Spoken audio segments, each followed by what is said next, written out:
Oi pessoal, tudo bem? Hoje nós vamos falar um pouquinho sobre orçamento impositivo. O livro que eu utilizei como fonte foi o do professor Harrison Leite, de Direito Financeiro, tá? Não vou me apegar a minúcias, a ficar... É mais pra gente entender a sistemática do que é o orçamento impositivo, junto ali com as emendas individuais impositivas, emendas de bancada também impositivas. A gente vai entender, essa é a intenção, né? A gente vai conseguir caminhar.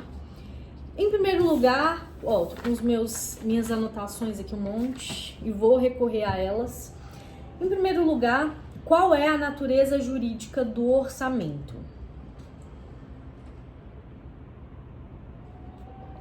Só uma aguinha aqui. Qual é a natureza jurídica do orçamento? A corrente majoritária entende que o orçamento tem natureza jurídica de lei, porém lei em sentido formal e não em sentido material. Isso porque ela não é uma lei que vai obrigar, que vai compelir, que vai falar sobre situações abstratas em caráter geral, aplicada a todas as pessoas, não. Ela é uma lei autorizativa. Ela apenas prevê receitas e autoriza despesas. Por esse motivo, ela não tem caráter compulsório, ela não teria essa característica material de uma lei. Por exemplo, a lei do orçamento, ela autoriza o executivo a construir uma escola, mas o executivo não está obrigado a construir essa escola. Ele está autorizado, mas ele pode ou não construir a escola, certo? De modo que o orçamento, ele tem essa natureza de autorizativo, certo? E não de compulsório, não de impositivo. Agora, isso implica dizer que tudo que está na lei do orçamento vai ter essa característica apenas de autorizativo e não de impositivo, ou podem ter normas ali, pode ter conteúdo impositivo, pode ter conteúdo obrigatório na lei do orçamento? E a resposta é que sim, pode ter conteúdo de caráter obrigatório, mas esse conteúdo não adveio da própria lei orçamentária, mas de uma norma pré-orçamentária. Pré não só no sentido de ter vindo antes, mas também no sentido de estar além, acima da norma orçamentária, que seriam, por exemplo, as normas constitucionais. Então, as normas constitucionais para efetivação de direitos que estão ali, que tem esse conteúdo na lei orçamentária, não necessariamente ela veio da lei orçamentária, tá? Entende-se que veio de uma norma, foi oriunda de uma norma pré-orçamentária. Isso faz com que a natureza da lei orçamentária de autorizativa não seja desconfigurada, porque aquela norma que está lá, ela só está, na verdade, sendo reproduzida lá. Ela não veio da lei orçamentária, ela veio da onde? Da Constituição, que está acima da lei orçamentária. Passado esse ponto, próximo. Deixa eu ver aqui na minha anotaçãozinha.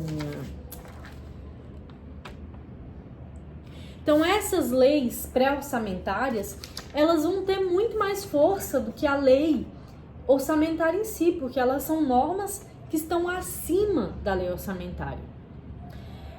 Certo? Então, até aí deu para entender que o orçamento, ele é autorizativo, ele não é compulsivo, ele não é obrigatório. E aí vamos entender a sistemática de como que funciona o orçamento. Em primeiro lugar, a lei orçamentária, ela é elaborada pelo executivo. Então, o executivo elabora a lei orçamentária. E quando tá tudo ok ali, ele envia para o legislativo. Então, o executivo elabora e envia para o legislativo. O legislativo vai fazer o quê? Vai olhar ali a lei e vai aprovar a lei ou não aprovar, certo? O legislativo aprovou a lei, então ele devolve para o executivo. Aprovamos a lei, devolva a lei para o executivo para que agora, para executar os projetos que estão ali contidos naquela lei orçamentária.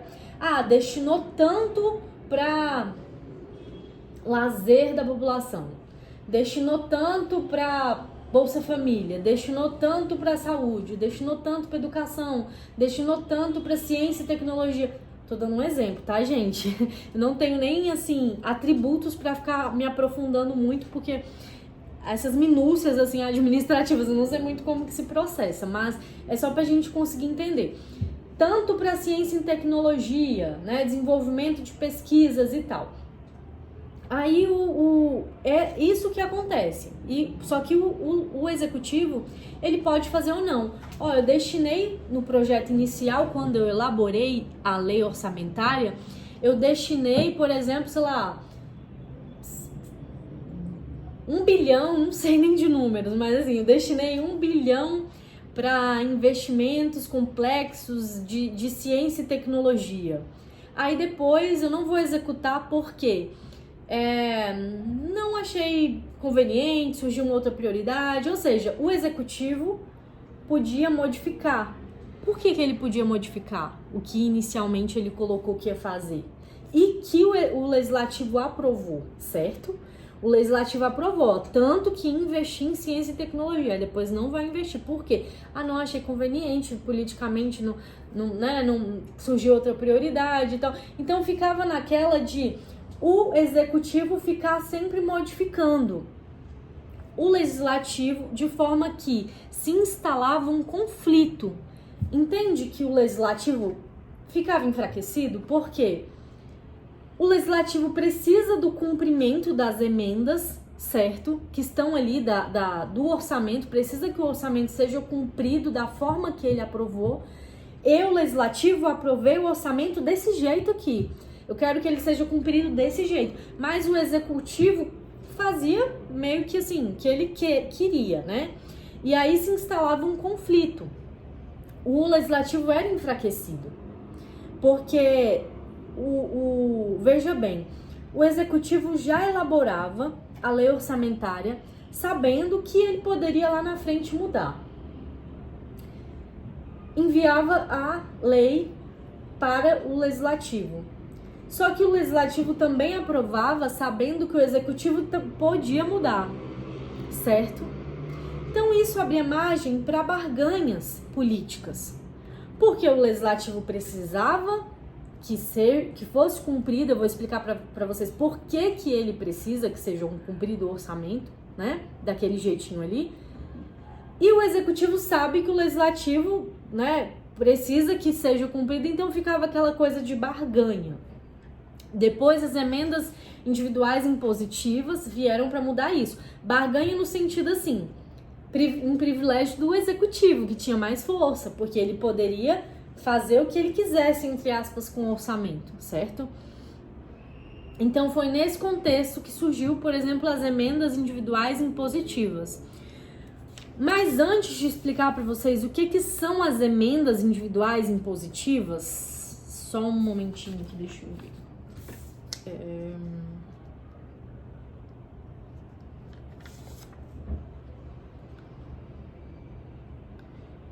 Antes de explicar o que são as emendas individuais impositivas, eu gostaria de explicar, de ler aqui uma anotação sobre o conceito de emendas à lei orçamentária, tá? De um modo geral, para a gente entender o que é emenda à lei orçamentária, porque assim, a lei do orçamento, ela é elaborada, certo?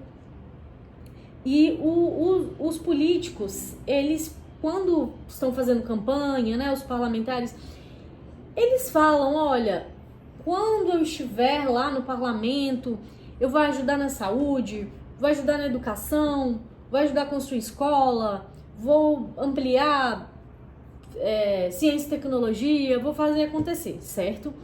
Mas ele vai fazer acontecer como?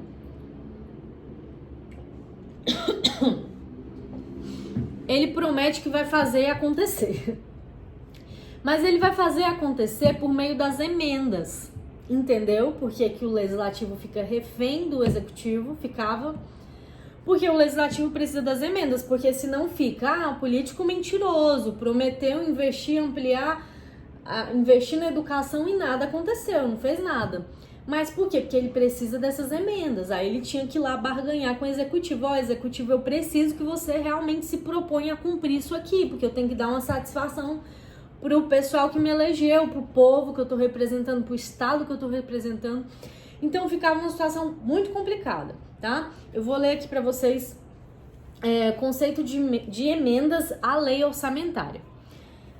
Conceito não, uma anotação aqui, né?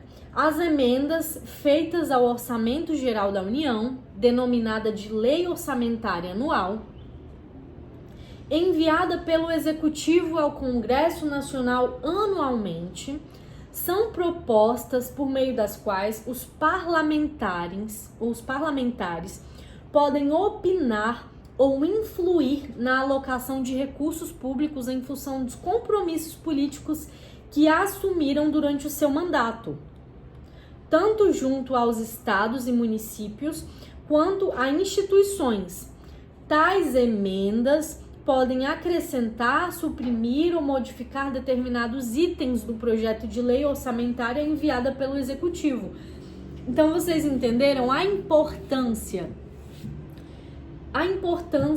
das emendas para os parlamentares é muito grande, porque é a forma ali que eles vão responder à população. A gente não faz nada nesse mundo sem dinheiro, sem recurso. Então, assim, se o Estado vai construir uma ponte, ele precisa de um recurso.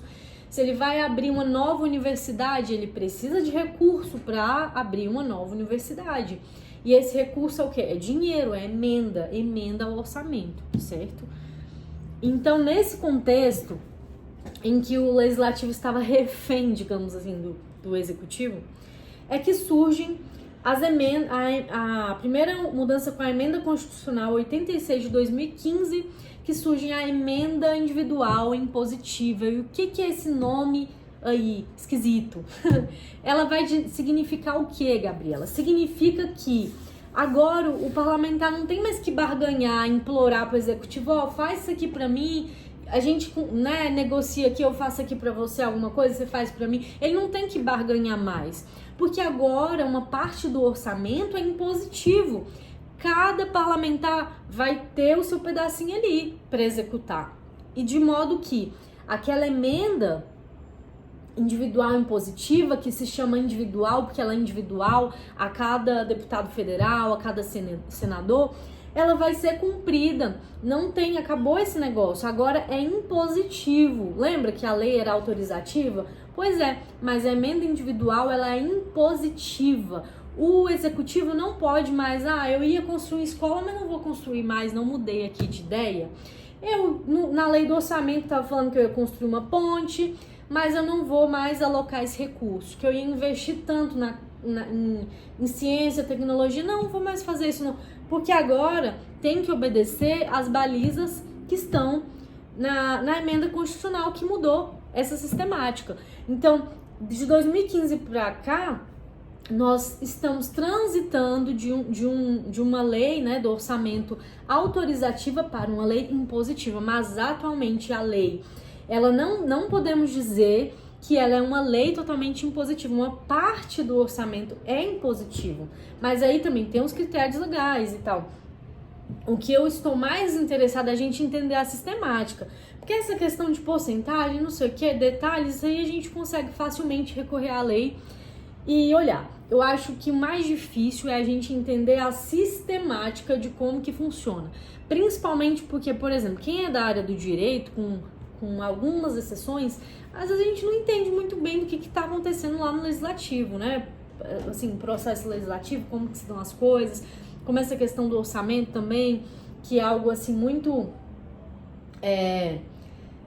não necessariamente tão jurídico, né? Talvez assim, bem administrativo do Estado, o direito financeiro veio para mudar um pouco isso, essa visão, enfim, mas não vou entrar nesse ponto, porque não é o objetivo, mas a questão é que a verdade é que a gente tem dificuldade de entender. Então, acredito que a gente entendendo a sistemática já é um grande avanço, Porque veio essa emenda individual impositiva, repetindo, ela é individual por quê? Porque agora a emenda vai ser individual para cada um dos parlamentares. E o executivo não vai mais cumprir se eu quiser, não. Agora tem obrigação de cumprir, sim. E se não cumprir, tem algumas exceções legais que pode não cumprir? Tem.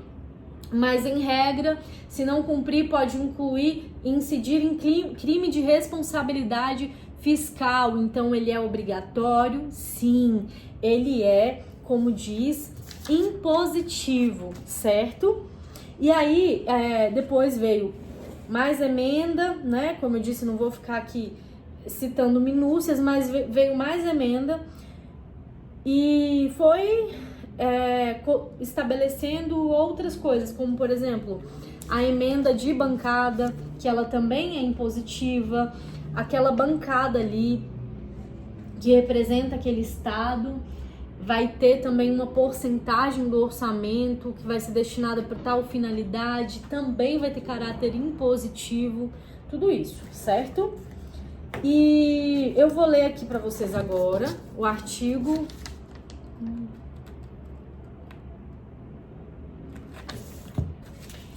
166, que é o que fala, tá?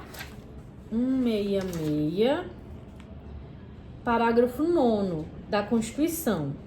E aí tem o parágrafo 9º-A, depois vocês podem dar uma olhada. As emendas individuais ao projeto de lei orçamentária serão aprovadas no limite de 2% da receita corrente líquida do exercício anterior. Essa é a porcentagem do orçamento que corresponde às emendas impositivas que vai ser rateado e tudo mais entre os parlamentares para cada um ter direito à sua cotinha lá, certo? Da receita corrente líquida do exercício anterior ao do encaminhamento do projeto. Observado que metade desse percentual será destinada a ações de serviço público de saúde. Ações e serviços públicos de saúde. Então, assim, aí no parágrafo 9º-A tá falando também que desse limite, aí 1,55% caberá às emendas de deputados e 0,45% aos senadores, enfim. O que é interessante a gente entender, lógico que isso aqui é importantíssimo esse artigo, mas assim, o que é interessante a gente entender é a sistemática. Existe sim uma parte do orçamento que vai ser impositiva, que o legislativo vai aprovar ali, a lei do orçamento vai ter que ser daquele jeito ali, tá? Cada parlamentar vai ter direito ao seu e tudo mais, reforçando não para uso próprio, para atender aos interesses da população, é para isso que eles estão lá, para representar o povo. Então não é para uso próprio, né, nos termos legais, mas existem critérios também de utilização que, enfim, tem que ser minuciosamente observados e tudo mais. Mas é importante que vocês entendam a sistemática. Tá vendo como que o legislativo ficava dependente ali do executivo, sabe? O executivo cumpre essa emenda aqui desse jeito, sabe? Eu preciso, e ficava naquela moeda de troca. Então, o legislativo, ele ficava refém do executivo, é assim que eu vejo, né? Com as emendas impositivas, né, o orçamento, uma parte do orçamento sendo impositivo, faz com que o legislativo não seja mais refém do executivo, certo? Pelo contrário, agora quem tem mais poder, assim, digamos assim, pelo menos nesse ponto das emendas impositivas, é o legislativo, né? Porque se o executivo não cumprir, pode até incorrer em crime de responsabilidade, como eu falei. E agora, só para finalizar, eu vou fazer só menção mesmo, não vou explicar, porque aí seria um outro assunto, outro ponto. Mas como eu expliquei para vocês o que são as emendas, aí eu vou explicar, vou mencionar que existe mais de uma emenda, tá?